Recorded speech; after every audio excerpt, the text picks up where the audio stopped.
तो आइए दोस्तों आज की उत्तर प्रदेश की प्रमुख बड़ी खबरों पर नजर डालते हैं। मुख्यमंत्री योगी आदित्यनाथ ने 12वीं उत्तर प्रदेश डाक टिकट प्रदर्शनी यूपीलेक्स 2022 का उद्घाटन किया और इस डाक टिकट प्रदर्शनी में सीएम योगी बोले कि यूपी में देश की आध्यात्मिक व सांस्कृतिक आत्मा विरासती है। अच्छा वहीं अगले महीने 2 नवंबर को फूड एक्सप्रो का उद्घाटन करेंगे सीएम योगी आदित्यनाथ। लखनऊ के इंदिरा गांधी प्रतिष्ठान में होगा आयोजन, सेमिनार भी की जाएगी। यूपी के विकास को लेकर भी सीएम योगी ने कुछ बड़ी सौगात दी है। सीएम योगी के शहर में 200 एकड़ में इंटरनेशनल स्पोर्ट्स सिटी बनाई जाएगी। योगी आदित्यनाथ का शहर गोरखपुर अब अंतर्राष्ट्रीय स्तर की खेल सिटी बनाने के लिए तैयार हो चुका है। वहीं देखिए गंगा एक्सप्रेसवे पर भी अपडेट आ रहा है कि मेरठ से बदायूं तक गंगा एक्सप्रेसवे का काम जल्द शुरू होगा। इसके लिए 6,538 रुपए की आएगी लागत और ये एक्सप्रेसवे इन 12 जिलों से गुजरेगा। यूपी में कौन कौन से जिले जिनके नाम भी आप देख सकते हैं स्क्रीन पर। अच्छा अनुसूचित जाति के छात्र छात्राओं के लिए भी बड़ी घोषणा आ रही है। यूपी में छात्रावास बनाए जाएंगे इन स्टूडेंट्स के लिए। प्रधानमंत्री अजय योजना की कार्य योजना समाज कल्याण विभाग तैयार कर रहा और इसके तहत यूपी के सभी राज्यों में अनुसूचित जाति के छात्र छात्राओं के लिए हॉस्टल्स यानी छात्रावास बनाए जाएंगे और प्रयास है कि साल 2024 के जो लोकसभा चुनाव आएंगे ना उससे पहले इनका निर्माण पूरा हो जाएगा। केंद्र सरकार ने पीएम अजय योजना के लिए यूपी के कुल 6,171 गाँवों को सिलेक्ट किया है। ये वो गाँव है जहाँ अनुसूचित जाति की आबादी लगभग 50% या इससे ज्यादा है ना। और कल ही अलीगढ़ पहुंचे थे सीएम योगी आदित्यनाथ। वहाँ राज्य विश्वविद्यालय का निर्माण काफी धीमे गति से हो रहा। इस पर उन्होंने नाराजगी भी जताई और कहा कि इसके निर्माण स्पीड को बढ़ाया जाए। सीएम योगी ने एक और बड़ा ऐलान भी किया कि कल्याण सिंह के नाम से जाना जाएगा स्मार्ट सिटी हैबिटेट सेंटर। इसके अलावा सीएम योगी आदित्यनाथ ने कहा कि जेवर के पास अलीगढ़ जिले की सीमा में देश का पहला व इकलौता एयरक्राफ्ट मरम्मत केंद्र भी विकसित किया जाएगा और इससे विमानों की मरम्मत के लिए अब भारत से बाहर सिंगापुर नहीं जाना पड़ेगा बल्कि यहीं पर भारत में ही उत्तर प्रदेश में जो हवाई जहाज एयरक्राफ्ट विमान होते हैं उनका मेंटेनेंस सर्विस मरम्मत हो पाएगा है ना। और वहीं अगला अपडेट आ रहा कि मुख्यमंत्री योगी आदित्यनाथ ने योग गुरु बाबा रामदेव से भी मुलाकात की। आर्यवीर महासम्मेलन में उन्होंने हिस्सा लिया और इस महासम्मेलन में योगी बोले कि उत्तर प्रदेश का सबसे बड़ा युवा प्रदेश है ये मुरादाबाद। अच्छा वहीं आपको बता दूं आज उत्तर प्रदेश के मुख्यमंत्री योगी आदित्यनाथ कर्नाटक राज्य के दौरे पर रहेंगे और 1.5 महीने के अंदर कर्नाटक का ये दूसरा दौरा रहेगा उनका। अच्छा इसके अलावा यूपी एटा का दौरा भी करेंगे सीएम योगी। जवाहर तापीय विद्युत परियोजना का निरीक्षण करेंगे। इसको लेकर प्रशासन तैयारियों में भी जुट चुका है। वह देखिए उत्तर प्रदेश बस्ती में ज्ञान विज्ञान मेले का शुभारंभ भी हो चुका है। 49 जिलों के छात्र छात्राएं और शिक्षक यहाँ प्रतिभागी कर रहे हैं। 3 दिन तक ये कार्यक्रम चलेगा 17 अक्टूबर तक। अच्छा बेटियों के जन्म को लेकर डेटा आ रहा है कि यूपी में दूसरे नंबर पर रहा गाजियाबाद जिला जहाँ पर कन्या भ्रूण हत्या सबसे कम होती है। अच्छा वहीं देखिए बड़ी खबर सोनभद्र में छात्रों की भूख हड़ताल हुई समाप्त। 10 सूत्रीय मांगे मानी गई। राजकीय पीजी कॉलेज गेट पर 41 दिनों तक स्टूडेंट्स ने आंदोलन चलाया। इनकी कुछ मांगे थी और उनको अब प्रशासन ने मान लिया है। दिवाली के बाद वाईफाई की व्यवस्था शुरू हो जाएगी। 10 नवंबर तक कैंटीन की व्यवस्था भी हो जाएगी वगैरह वगैरह है ना। वही देखिए उत्तर प्रदेश गिटौरा में 8वें दिन भी किसानों का धरना जारी रहा। 20 अक्टूबर को होगी अब महापंचायत। कम मुआवजा मिलने पर किसान भाई लोग ये विरोध कर रहे हैं। दरअसल गिटौरा गाँव में जमीन का कम मुआवजा मिला, किसानों की ये मांग है। यूपी SIDC द्वारा जबरन भूमि को कब्जा कर लिया गया लेकिन उनको मुआवजा पूरा नहीं दिया गया और इसीलिए 20 तारीख को महापंचायत भी करेंगे। भारतीय किसान यूनियन अम्बावता के हजारों लोग किसानों को लेकर इस महापंचायत में शामिल होंगे है ना। और वहीं देखिए बड़ी खबर गोरखपुर ARTO के एनफोर्समेंट BK सिंह को सस्पेंड कर दिया गया। सीएम योगी से इनकी शिकायत की गई कि ये ट्रैक्टर ट्रोलियों से अवैध वसूली कर रहे थे और अब इनको सस्पेंड कर दिया। अच्छा उत्तर प्रदेश के मौसम के हालातों की बात करें तो यूपी में लखनऊ समेत पूरे प्रदेश में पूरे अक्टूबर में खुशनुमा मौसम रहेगा। अब बारिश की गतिविधियां धीरे धीरे कम होगी। हालांकि अभी हाल ही में जो काफी बारिश हुई इसकी वजह से यूपी के कई जिलों में बाढ़ के हालात चल रहे हैं। ये देख सकते हैं आप उत्तर प्रदेश कानपुर की कुछ तस्वीरें। 10,000 लोग मुश्किल में हैं। गंगा नदी का जल स्तर भी 33 सेंटीमीटर बढ़ा है। कई गाँवों में तो हालात ये कि घरों में 5 फीट तक पानी भर गया। वहीं यूपी बलिया में भी सरयू नदी उच्चतम बिंदु छूने को आतुर है। गंगा पर भी दबाव बढ़ रहा है। मनियर और रेवती TS बंदे भी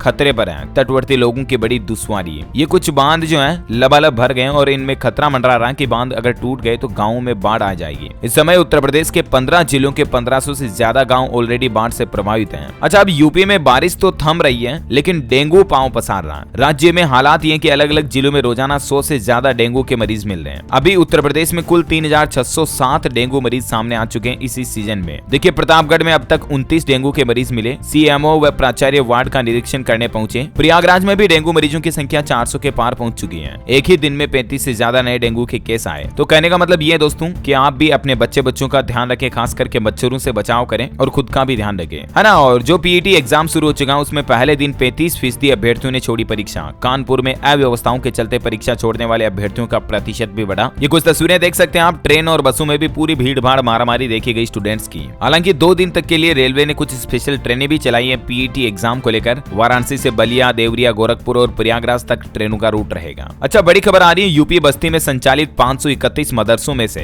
386 मदरसे अवैध पाए गए। सर्वे के बाद शासन को रिपोर्ट भी भेजी गई। 145 वैध मदरसों में 23 पोर्टल पर अपलोड भी नहीं है। बाराबंकी में भी मदरसों का सर्वे पूरा हुआ और इस सर्वे में 102 मदरसे बिना मान्यता के संचालित मिले। 25 अक्टूबर तक इनकी भी भेजी जाएगी रिपोर्ट। अच्छा, वहीं ज्ञानव्यापी केस से जुड़े 2 मुकदमों की कोर्ट में सुनवाई हुई। मस्जिद सौंपने की मांग सुनने योग्य है या नहीं, इस पर 27 अक्टूबर को कोर्ट जवाब देगा। वह देखिए, यूपी मेरठ के जस्टिस पंकज मित्तल बने राजस्थान हाईकोर्ट के चीफ जस्टिस। ये मेरठ में पले बड़े जस्टिस पंकज मित्तल हैं और ये राजस्थान हाईकोर्ट के 40वें मुख्य न्यायाधीश नियुक्त किए गए। यूपी के लिए बड़े गौरव की बात है ये। अच्छा, इलाहाबाद यूनिवर्सिटी में अगर आप भी स्टडी करते हैं तो त्रुटि सुधार के लिए मौका है। फॉर्म में कोई गलती हो गई तो 17 और 18 अक्टूबर तक अभ्यर्थी त्रुटि संशोधन कर पाएंगे। अच्छा, वहीं अगली बड़ी खबर आ रही है, सीएम योगी आदित्यनाथ ने बड़ी घोषणा की है। अगले सत्र 2023 से एमबीबीएस और इंजीनियरिंग की पढ़ाई भी हिंदी में हो पाएगी। वो बोले कि पुस्तकों का अनुवाद हो रहा है और जल्द ही यूनिवर्सिटी और मेडिकल कॉलेजों में हिंदी भाषा में पढ़ाई शुरू होगी, क्योंकि नई राष्ट्रीय शिक्षा नीति में मातृभाषा का सम्मान करना जरूरी है। वैसे मैंने आपको बताया था टुडे ब्रेकिंग न्यूज वाले मॉर्निंग बुलेटिन में, आज से ही देश के गृह मंत्री अमित शाह भी मध्य प्रदेश राज्य में एमबीबीएस का हिंदी सिलेबस लॉन्च करने जा रहे हैं और आज से ही मध्य प्रदेश में एमबीबीएस की हिंदी में पढ़ाई भी शुरू हो जाएगी। और अभी फिलहाल देश का पहला इकलौता मध्य प्रदेश ऐसा राज्य बन चुका है जिसमें डॉक्टर की, मेडिकल की पढ़ाई एमबीबीएस की जो है ना वो हिंदी में शुरू हो चुकी है। और मध्य प्रदेश के बाद सीएम योगी आदित्यनाथ की घोषणा के मुताबिक यूपी दूसरा राज्य होगा जहां एमबीबीएस की पढ़ाई भी हिंदी में होगी, है ना। अच्छा, वहीं उत्तर प्रदेश प्रयागराज में आज से संघ पदाधिकारियों का संगम भी होगा। प्रेस कॉन्फ्रेंस में बोले डॉक्टर सुनील अंबेकर। 16 अक्टूबर से आरएसएस के अखिल भारतीय कार्यकारी मंडल की बैठक शुरू हो रही है। गाजीपुर में जिला जेल में एक योग शिविर आयोजित किया गया। 200 से ज्यादा कैदियों ने योगाभ्यास और प्रशिक्षकों ने योगासनों का अभ्यास कराया। कुछ तस्वीरें आप देख सकते हैं। जेलों में भी लोगों को सुधारने, स्वस्थ और हेल्थ के प्रति अवेयरनेस करने के लिए इस तरह के शिविर लगाए जा रहे हैं। अच्छा, अलीगढ़ में कल एक अनोखी घटना देखी गई। पेट्रोल से भरा एक टैंकर पलट गया और उसके बाद क्या देखिए आप, लोग बाग कैन, ड्रम, पीपी, बोतल जो भी था लेकर पहुंच गए पेट्रोल लेने। ये ढाबे से टैंकर लूटकर कुछ बदमाश भाग रहे थे तो ओवर स्पीड में टैंकर पलट गया। टैंकर में टोटल 24,000 लीटर पेट्रोल था। लेकिन दोस्तों, आप ऐसी स्थितियों में पेट्रोल डीजल वगैरह कभी भरने ना जाएं अगर आप ऐसी घटना कहीं देखते हो तो, क्योंकि कई बार ऐसे मामले देखे गए हैं। यहाँ पर मान लीजिए कोई अगर बीड़ी सिगरेट गलती से भी जला देता है तो इतने लोगों की जान खतरे में चली जाती है, क्योंकि पेट्रोल तो आग कितनी जल्दी पकड़ता है। आप 2, 5, 10 लीटर पेट्रोल बचाने के चक्कर में अपनी जिंदगी को रिस्क में डाल रहे हो, ऐसा ना करें कभी। अच्छा, अगला अपडेट देखिए, उत्तर प्रदेश कानपुर देहात में सिंगल यूज प्लास्टिक पर प्रतिबंध लगा दिया गया है। डीएम बोले कि सिंगल यूज प्लास्टिक के दुष्प्रभाव को लेकर जागरूकता अभियान भी चलाया जाएगा। अच्छा, मैं यूपी के सभी लोगों के साथ साथ खास करके जो जवान भाई बहन मेरे दोस्त मित्र हैं उनको एक चेतावनी भरी खबर दिखाना चाहूंगा। आपको पता होगा और आपने सुना भी होगा, कल ही यूपी में पूर्वांचल एक्सप्रेस वे पर एक बड़ा गंभीर हादसा हो गया। दरअसल 4 दोस्त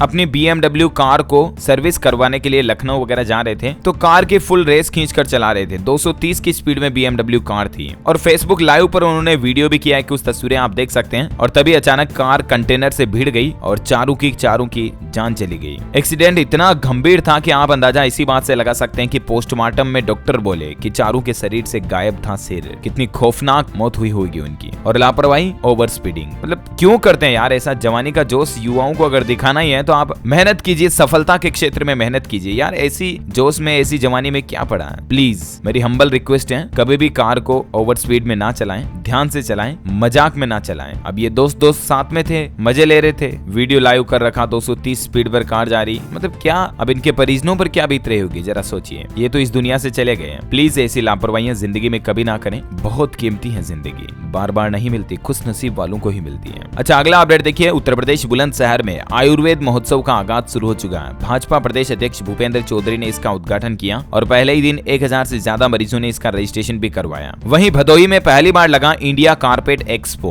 केंद्रीय मंत्री अनुप्रिया पटेल ने उद्घाटन किया। 63 देशों के 373 कारोबारी यहाँ पर शामिल हुए। अच्छा, उत्तर प्रदेश में रामनगरी अयोध्या में दीपोत्सव की तैयारियों का आगाज भी शुरू हो चुका है। दीपावली के लिए जो दीपक जलाने की तैयारियां हो चुकी है शुरू। इस साल 16 लाख दीपक जलाए जाएंगे, एक बड़ा वर्ल्ड रिकॉर्ड बनाया जाएगा और साथ ही 16 रथ यात्रा भी आकर्षण का केंद्र रहेगी। और ऐसे में दीपोत्सव में 20,000 वॉलंटियर्स घाटों पर अलग अलग दिए जलाएंगे। 5,000 वॉलंटियर्स 21 अक्टूबर से ही राम की पेड़ी के घाटों पर बिछाएंगे दिए और इसकी तैयारियां भी अभी से शुरू हो चुकी हैं। वहीं हाल ही में यूपी कैबिनेट बैठक में सीएम योगी आदित्यनाथ ने नई दुग्ध प्रोत्साहन नीति 2022 को भी मंजूरी दी थी दुग्ध प्रसंस्करण इकाई लगाने पर अब कारोबारियों को छूट मिलेगी। इससे प्रदेश में ये दुग्ध संस्करण इकाई लगाने के लिए 5 करोड़ तक की सब्सिडी देगी सरकार और 5 वर्षों के लिए 10 करोड़ रुपए ब्याज पर अनुदान भी दिया जाएगा। तो इससे राज्य में मतलब मिल्क इंडस्ट्री को भी बढ़ावा मिलेगा, राइट। वही देखिए, दिवाली से पहले मिलावटखोरों पर भी लगाम लगाई जा रही है। यूपी के बागपत में खाद्य विभाग ने मिलावटी मावे की एक बड़ी खेप को पकड़ा है। ये 14 क्विंटल मावा दिल्ली भेज रहे थे। और आप भी दोस्तों दिवाली पर ध्यान रखें, कहीं नकली मिलावटी मिठाई ना खाएं, क्योंकि सावधानी बहुत जरूरी है, वरना उल्टा और आप बीमार हो सकते हैं इसी नकली मिठाइयों से। तो इससे अच्छा तो घर पर बनाकर खाएं आराम से, बाजार की जहां तक हो सके ना करें इस्तेमाल। अच्छा, हाल ही में यूपी के मुजफ्फरनगर के जिला विद्यालय निरीक्षक राजेंद्र कुमार ने एक ऐसा अनोखा आदेश जारी किया था कि टीचर अब स्कूल में जींस, टी शर्ट और टाइट कपड़े नहीं पहन सकते हैं। जनपद के DIOS ने कहा कि अगर 6ठी से 12वीं क्लास के किसी भी स्कूल कॉलेज में कोई भी टीचर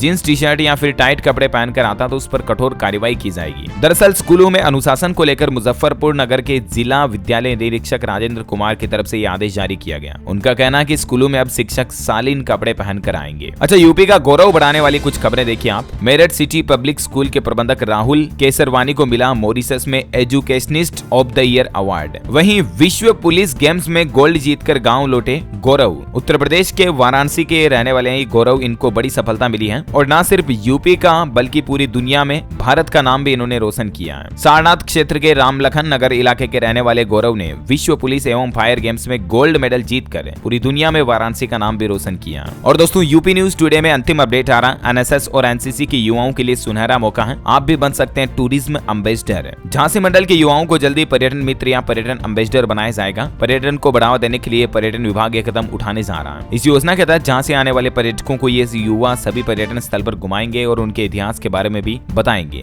NCC कैडेट्स तथा स्कूल में 6ठी से 12वीं तक की कक्षा में पढ़ने वाले विद्यार्थियों को इस योजना से जोड़ा जाएगा। तो ऐसे में जो NCC कैडेट्स हैं, NSS स्वयं सेवक सीधे पर्यटन विभाग के ऑफिस पर आकर इस योजना से संबंधित फॉर्म ले सकते हैं और आप भी इसमें जुड़ सकते हैं। ओके दोस्तों, तो उम्मीद है उत्तर प्रदेश की आज की बड़ी खबरें और मुख्य समाचार का ये अपडेट आपको जरूर जानने मिला होगा। इस वीडियो को लाइक और शेयर करना और कमेंट करके बताना दोस्तों कि यूपी के कौन से जिले में आप रहते हैं, और साथ ही हमारे चैनल को सब्सक्राइब करके बेल आइकन भी जरूर दबा देना। Thank you, take care, good bye, जय हिंद, जय भारत।